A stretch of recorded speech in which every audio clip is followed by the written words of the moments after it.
50 années. Est-ce que tu serais prêt, toi, à payer ton hypothèque pour acheter ta maison pendant 50 ans? Je te pose la question, puis je veux t'entendre dans les commentaires parce que Donald Trump a publié une photo sur son réseau social Truth où il suggère de faire passer la durée d'une hypothèque aux États-Unis de 30 ans à 50 ans. On pourrait dire, bon, c'est une bonne idée, les paiements par mois vont diminuer, il y a plus d'Américains qui vont pouvoir avoir une hypothèque. Vraiment, est-ce que l'effet serait positif? Je te pose la question. La réponse, c'est carrément non. Parce que là, imagine-toi, si on fait passer l'hypothèque de 30 à 50 ans, oui, il y a plus d'Américains qui pourraient théoriquement avoir une hypothèque, sauf que ce que ça fait, c'est que ça augmente, encore une fois, la demande. Donc, encore plus de surenchère pour un parc immobilier qui n'est pas plus grand. Et c'est là que je veux t'amener. Si on veut régler la crise immobilière, il faut absolument travailler sur l'offre. Offrir plus de résidences, offrir plus de demeures. Sauf que le problème pour les gouvernements, c'est que c'est beaucoup plus facile de travailler sur la demande parce que ça relève la plupart du temps du privé. Les États-Unis ne sont pas seuls là-dedans. Le Canada, au cours des dernières années, a aussi essayé de rendre l'accès à la maison plus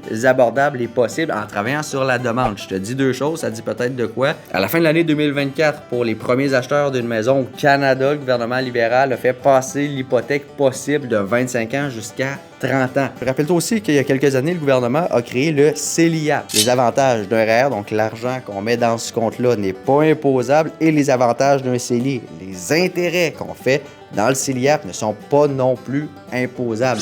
Ça, c'est clair là, qu'à court terme, ça peut aider une personne à acheter une maison. L'enjeu, c'est que ça augmente encore une fois la demande, ça augmente encore une fois les prix pour un parc immobilier. L'offre qui est la même. Les statistiques le montrent tellement. On sait que le problème, c'est pas de vendre une maison. À preuve, encore une fois, dernier trimestre, les maisons se vendent encore plus vite, mais encore plus cher. Donc, il faut travailler sur l'offre. J'espère que c'était clair.